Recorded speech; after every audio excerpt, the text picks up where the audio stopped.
Hello, कैसे हो मेरे प्यारे बच्चे। आज हम लोग बेटा क्लास 10th की मैथ का एक बहुत ही प्यारा सा चैप्टर, वास्तव में लोग कहते हैं ना ज्योमेट्री टफ। तो चलो बेटा देखते हैं अब आगे। अब क्वेश्चन नंबर 1 क्या कह रहा है कि एक वृत्त में कितनी स्पर्श रेखाएं खींची जा सकती हैं। मैंने कहा एक वृत्त है उसमें कितनी खींची जा सकती है। देखो ना तो समांतर ना तो कुछ कह रहा है। तो स्पर्श रेखाएं एक तुम लोग गिनो, 2 तुम लोग गिनो, 3 तुम लोग गिनो, 4 तुम लोग गिनो, 5 तुम लोग गिनो, 6 तुम लोग गिनो, 7 तुम लोग गिनो, 8 तुम लोग गिनो, या ऐसे ऐसे। इसका मतलब किसी एक वृत्त में कितनी स्पर्श रेखाएं खींची जा सकती हैं? अनंत, अपरिमित रूप से अनेक। यानी एक वृत्त में कितनी स्पर्श रेखाएं खींची जा सकती हैं? अपरिमित रूप से अनेक।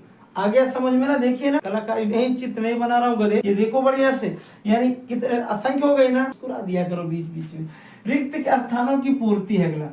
किसी वृत्त की स्पर्श रेखा उसे एक बिंदु पर, किसी वृत्त की स्पर्श रेखा, बेटा ये कोई वृत्त है और उस वृत्त की स्पर्श रेखा है तो कितने बिंदु पर प्रतिच्छेद करी? भैया एक बिंदु तो है, एक बिंदु पर, भैया एक बिंदु पर प्रतिच्छेद कर। अगला है कि वृत्त के दो बिंदुओं पर प्रतिच्छेद करने वाली रेखा। अभी थोड़ी देर पहले बताया था कि वृत्त था छेद करके जाने वाली रेखा, यानी इसे हम लोग क्या कहते हैं? वृत्त के दो बिंदुओं पर प्रतिच्छेद करने वाली रेखा छेदक रेखा कहलाती है। क्या? छेदक रेखा। एक वृत्त की यानी क्या, एक वृत्त की कितनी समांतर स्पर्श रेखाएं? थोड़ी देर पहले तुमसे मैंने कहा था अगर एक यहाँ बनाए तो एक ही यहाँ बनेगी, और कहीं बनाओगे तो समांतर नहीं होगी, रहेगी तो स्पर्श रेखा पर समांतर नहीं। टेंजेंट रहेगी बट पैरेलल नहीं रहेगी। तो कितनी हो सकती हैं? 2। और अंत में वृत्त तथा उसकी स्पर्श रेखा के उभयनिष्ठ बिंदु को क्या कहते हैं? स्कैंट, यानी उसे कहते हैं स्कैंट, यानी उसे कहते हैं स्पर्श बिंदु। अब हम लोग अगले क्वेश्चन पर चलते हैं। अब अगला सवाल देख लो लल्लू। कह रहा है कि कोई एक 5 सेमी त्रिज्या वाला एक वृत्त है। तो सबसे पहले मेरे प्यारे बच्चों क्या बना लो? एक 5 सेंटीमीटर, नापा नहीं हूं, 5 सेमी त्रिज्या का एक वृत्त बना लिया। ये इसका बेटा केंद्र है। फिर कह रहा है कि इसके वृत्त के बिंदु P पर स्पर्श रेखा है। एक यहाँ अपने आप से बिंदु P बना लो, यहाँ एक स्पर्श रेखा है ऐसे, चलो, और स्पर्श रेखा PQ है, ठीक है। कह रहा है कि फिर PQ केंद्र O से जाने वाली रेखा के बिंदु Q पर मिलता है, ये यानी यहाँ मिलता। चलो भैया, और इसको मैं ऐसे मिला। इस प्रकार OQ जो है वो 12 सेंटीमीटर है, त्रिज्या 5 है, तो OP की लंबाई, PQ की लंबाई। अब तो तुम्हें बहुत पुरानी चीज याद आ गई होगी कि अगर कोई स्पर्श रेखा से केंद्र पर जाने वाली लाइन होती है तो समकोण बनाती है, यानी ये 90 अंश है। और अगर कोई त्रिभुज 90 अंश का मिल जाए तो बाबा पाइथागोरस का नियम लगा देना। उन्होंने कहा था ये हाइपोटेनियस है, ये बेस है और ये परपेंडिकुलर। पी क्यू निकालना है तो एकदम बेटा कर्ण का स्क्वायर हो जाएगा। यहाँ लिख देना भाई पीजीटी, पाइथागोरस थ्योरम। क्या हो जाएगा? कर्ण माने यहाँ बेटा क्या है? कर्ण माने हो गया हाइपोटेनियस, यानी एच का स्क्वायर बराबर परपेंडिकुलर माने पी का स्क्वायर प्लस क्या, बेस माने बी का स्क्वायर। देख बेटा यहाँ तुम्हें निकालना है बेस, तो बेस स्क्वायर बराबर क्या हो जाएगा? H square minus P. H का वैल्यू क्या है? 12 का स्क्वायर, पी का वैल्यू क्या है? 5 का स्क्वायर, यानी 144 माइनस 50 25, घटा दोगे तो 119 हो जाएगा। ये बी स्क्वायर है, यानी बी बराबर हो जाएगा अंडर रूट 119, और बी क्या है? बेस पसंद है, आगे जानते हो, यानी यहाँ पी क्यू बराबर हो जाएगा अंडर रूट 119। लगा लेना। अब इसको पहले स्क्रीनशॉट ले लो। तो चलो बच्चों, अब ना हम लोग देखते हैं अपने एक क्वेश्चन को। इसमें क्या लिखा है? प्रश्न की एक बिंदु ए है, ठीक है।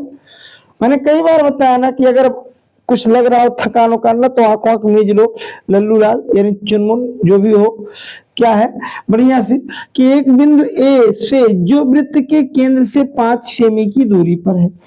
अपने पास बेटा कोई एक वृत्त है, कोई एक क्या है?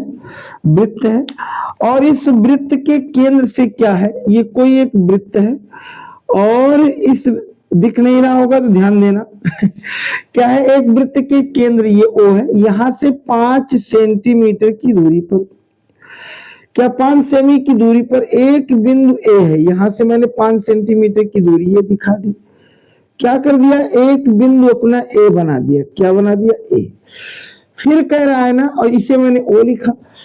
फिर क्या कह रहा है, वृत्त के स्पर्श रेखा की लंबाई 4 सेमी है, यहां से मैंने एक स्पर्श रेखा बना दी, यानी इसे इधर ना बनाने का मन हो तो इधर बना दो, ये बना दी स्पर्श रेखा, दिखाई दी ये स्पर्श। और फिर उसके बाद ना स्पर्श रेखा की लंबाई जो थी, ये मान लो यहाँ A हो गया, यहाँ B कर दिया, ये 4 सेमी थी और ये कितनी थी, ये 5 सेमी। तो कह रहा है इस, फिर क्या, वृत्त की त्रिज्या ज्ञात करो, इसकी लंबाई ज्ञात करना है, ये OB की। मस्त समझ में आया, चित्र तो बन गया। देखो कई बार तुमको, यानी प्रमेय नंबर 1 में बताया गया था कि अगर वृत्त की, अगर स्पर्श रेखा से केंद्र पर कोई लंब डाला जाएगा तो ये 90, यानी कि तो कोई रेखा खींची जाएगी तो 90 डिग्री का कोण बनाएगा, अर्थात ये लंब होगा। हाँ, तब यहाँ बेटा अगर ये 90 अंश है तब तो बाबा पाइथागोरस आ ही जाएंगे। और तुम्हें निकालना OB, यानी तुम्हें निकालना क्या, तुम्हें निकालना है लंब। इजिली है एकदम, बहुत आसान है। फिर तुम लोग लिख दोगे, तब यहाँ लिख दोगे त्रिभुज किससे, त्रिभुज ABO से, ABO से, यानी यहाँ लिख देना पाइथा, यहाँ एक कोण लिख देना, कोण B बराबर कितना है, 90 डिग्री। फिर लिख देना तब कौन सी चीज है, पाइथागोरस प्रमेय से। पाइथागोरस प्रमेय कहती है कर्ण का स्क्वायर, कर्ण का स्क्वायर बराबर होता है आधार का स्क्वायर धन लंब का। तो आधार को मैं A लिख दिया और लंब को मैं L लिख दिया, कोई दिक्कत। तो कर्ण मेरा था 5, तो 5 का स्क्वायर बराबर आधार मेरा था AB, 4 का स्क्वायर धन लंब मेरा क्या था, BO, यही मेरा निकालना भी है। तो 50 कितना हो गया बेटा, यहाँ देखो लगा दिया, ये हो गया, यानी इसको इधर ले आया तो यानी मेरा हो गया BO का स्क्वायर बराबर 5 का स्क्वायर माइनस 4 का स्क्वायर। 50 कितना हो गया, 25 माइनस 4 चौक हो गया 16, घटा दिया हो गया 9, यानी BO बराबर √9 और 9 का वर्गमूल 3 सेंटीमीटर, यानी मेरी त्रिज्या कितनी आएगी बेटा, 3 सेंटीमीटर। आया समझ में, आया तो स्क्रीनशॉट ले लो, फिर हम लोग अगला क्वेश्चन देख ले लिए। चलो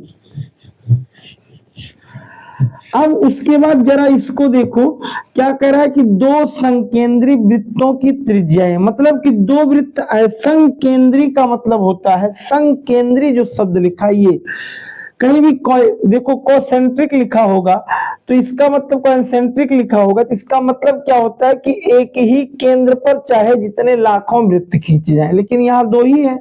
तो एक वृत्त हम लोग ये खींच दिए, ये ध्यान दो, और एक वृत्त हम लोग ये खींच दिए। ये दोनों वृत्त के क्या थे, केंद्र एक ही थे। ये दोनों वृत्त के केंद्र क्या थे, ये दोनों वृत्त के केंद्र एक ही थे। ये चलो अब क्या है, उसके बाद आगे कह रहा है कि इसमें से ना, इसमें से कह रहा है कि इनकी त्रिज्या 5। अरे भैया जब बड़ा वाला है तो उसकी त्रिज्या 5 होगी ही, और जो छोटा वाला है उसकी त्रिज्या 3 होगी। फिर आगे कह रहा है बड़े वृत्त की उस जीवा की लंबाई ज्ञात कीजिए जो छोटे वृत्त की स्पर्श रेखा हो। तो ये बड़े वृत्त की एक में खींच दिया बेटा जीवा, जो ये जीवा खींचा, ये छोटे वृत्त को यहाँ टच भी कर रही है। देखो ये O हो गया केंद्र, और ये बड़े वृत्त की क्या हो गई, त्रिज्या, इसे तुमने लिख दिया 5, और ये छोटे वृत्त की त्रिज्या हो गई, इससे तुमने लिख दिया 3, लिख दिया ना। और ये मान लो ए बिंदु A हो गया, ये बिंदु B हो गया, ये हो गया तुम्हारा मान लो P हो गया। अब तुम्हें निकालना है इस पूरे स्पर्श रेखा की, यानी पूरे इस जीवा की लंबाई यहां से यहां तक। तुम एक चीज जानते हो कि ये जीवा को 2 बराबर भागों में बांट रहा है। तो सबसे पहले फिर वही नियम कि देखो अगर किसी केंद्र पर कोई स्पर्श रेखा से रेखा खींची जाए तो वो 90 डिग्री होती है। इसका मतलब है कि त्रिभुज पी ओ बराबर 90 डिग्री है ना, है ना? बोलो यस, कमेंट में लिखो है, यस यस लिखो तभी आगे चलेगा। जब तक तुम लोग यस नहीं लिखोगे ऐसे बोलते रहोगे। यस है 90 डिग्री की नहीं है? अरे इस पर रेखा से केंद्र पर रेखा खींची गई 90 डिग्री है कि नहीं है? त्रिभुज राइट एंगल है कि नहीं है? यस लिख दो लल्लू है। फिर यहाँ हम लोग बेटा लिखते हैं तब किसमें पाइथागोरस प्रमेय से, पाइथागोरस प्रमेय का जब यूज करोगे तो क्या आ जाएगा? देखो ये तुम्हारा हो गया कर्ण, ये हो जाएगा एओ का स्क्वायर, कर्ण का स्क्वायर, आधार माने हो गया एपी का स्क्वायर, धनलंब हो गया ओपी का स्क्वायर। देखो कर्ण की जगह तुम्हारा 5 का स्क्वायर दिया गया था और एपी आधार दिया ही नहीं है, एपी निकालो तुम, और लंब की जगह पर दिया था 3 स्क्वायर। देखो यहाँ लिख दोगे एपी का स्क्वायर, ये 3 इधर चला आया तो 5 का स्क्वायर माइनस 3 का, एपी स्क्वायर बराबर बेटा क्या मिलेगा? क्या मिलेगा? 25 माइनस 3 त्रिका 9। फिर यहाँ देखो एपी बराबर क्या हो जाएगा? 25 में से 9 गया रूट 16। क्यों सर रूट 16? क्योंकि मैं स्क्वायर को उड़ा दिया। 16 का वर्गमूल कितना होता है? 4। तो एपी बराबर क्या आ जाएगा? 4। यानी इतना केवल लल्लू यहाँ से यहाँ तक 4 सेंटीमीटर। और अगर ये 4 है तो एबी बराबर क्या हो जाएगा? 2 गुणे 4, क्योंकि ये आधा ही है, 2 बराबर भागों में बांटता है तो ये हो जाएगा 8 सेंटीमीटर। समझ में बात आ गई? स्क्रीनशॉट ले लो। तब अगला क्वेश्चन, एक क्वेश्चन और देखते हैं। देखो तुम्हारा एक बहुत ही प्यारा सा इंपॉर्टेंट क्वेश्चन और आ गया है, बोर्ड में आया भी है क्वेश्चन, कई बार आया है। देखो इसको मन से लगाना और कॉपी किताब लेकर के बैठे होगे तो इसको जरूर कॉपी कर लेना। एक चित्र में दिया गया कोई त्रिभुज एबीसी है, उसके अंतर्गत एक वृत्त खींचा गया है। एक त्रिभुज है और त्रिभुज के अंतर्गत माने अंदर, त्रिभुज के अंदर एक वृत्त खींचा गया है और उस वृत्त के स्पर्श बिंदु पी है बेटा, क्यू है और आर है। उसने कहा कि पी ए, ध्यान से सुनो, यानी यहाँ पी से लेकर यहाँ तक की लंबाई 4 है। ये देखो पी ए बराबर 4 है, पी बी बराबर 6, यहाँ से यहाँ तक 6 है, और ए सी माने पूरा 12 है, तो बी सी यहाँ से यहाँ तक की माप ज्ञात करो। अच्छा सवाल है ना? अच्छा तुम लोग अगर अपनी खोपड़ी चलाओ थोड़ा सा तो एक चीज तुम्हें मिल रहा होगा, क्या? एक चीज तुम्हें मिल रहा होगा कि सर जितना बी क्यू है, तुमने सुना था अभी थोड़ी देर पहले कि बाह्य बिंदु से खींची गई स्पर्श रेखाओं की लंबाई होती है बराबर। तो बाह्य बिंदु से खींची गई स्पर्श रेखा मतलब ये बी क्यू, तुम्हें मालूम है कि बी क्यू सर बराबर होना चाहिए किसके? बी पी के, और वो भगवान ने दिया है पहले से 6 से भी। कोई दिक्कत? कोई दिक्कत? अब तो बी क्यू आदि मिल ही गई, क्यू सी मिल जाए बस प्रभु। और एक चीज तुम्हें मालूम है क्या? कि एक चीज दिया है ए पी बराबर होता है क्या? बाह्य बिंदु से खींची गई ये वाली स्पर्श रेखा ए आर, और ए आर तो मालूम है नहीं है। अब क्या होगा? यानी इसका मतलब ये है 4 सेमी। क्यों? क्योंकि एपी तो दिया है। और अब तुम्हें ये और एक चीज तुम्हारे लिए और क्या हो गई? तब अगर इधर सुनो AC बराबर क्या होता है? AC बराबर क्या है? 12। AC 2 भुजाओं से मिलकर बना है, कौन? AR और RC। AC की जगह लिख सकते हो AR इतना धन RC इतना, नहीं लिख सकते? लिख सकते हो। अरे भैया पूरी भुजवा को 2 भाग में, जैसे ये मेरा मार्करवा था, तुमने क्या किया? तोड़ दिया, इतना बड़ा हो गया। क्या इसको जोड़ दूंगा? थत्त हो जाएगा, रहेगा तित्त बड़ा। तो इसीलिए मैंने इन दोनों को टुकड़ों को जोड़ दिया, AC की जगह लिख दिया, और यहाँ हो गया 12। अभी तुमको बचपन में पता चला था कि AR बराबर 4 है, ये AR की जगह 4 लिख दो और धन यहाँ RC लिख दो बराबर 12, और 4 को उधर ले जाओ तो RC बराबर 12 माइनस 4। क्यों? क्योंकि धन उधर जाएगा तो ऋण में बदल जाएगा। RC बराबर क्या आ गया? 8 सेंटीमीटर। यानी ये क्या आ गया? 8 सेंटीमीटर।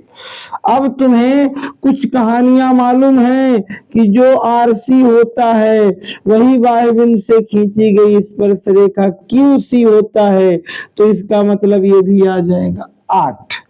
और लिखोगे तब BC बराबर BQ और धन QC, BQ और धन QC। BQ की लंबाई कितनी है? भी जल्दी तुम लोग आंसर लिखना शुरू करो जब तक मैं आंसर लिखूं। BQ की लंबाई कितनी है? 6। QC की लंबाई तुमको मालूम ही चल गई थी, QC आ जा बेटा 8, और इन दोनों को जोड़ दिया हो गया 14। BC बराबर 14 सेंटीमीटर। तो इस तरीके से 2-3 क्वेश्चन तुम लोगों ने इसका भी देख लिया, इस थ्योरम से रिलेटेड। अब एक काम करना बेटा, इससे रिलेटेड सारे क्वेश्चन लगाना और जल्दी उस वीडियो का इंतजार करो जिसमें तुम्हें कुछ महत्वपूर्ण वृत्त से प्रश्न लेकर आऊं मैं। और जुटे रहो, अपने मित्रों तक भी शेयर करो।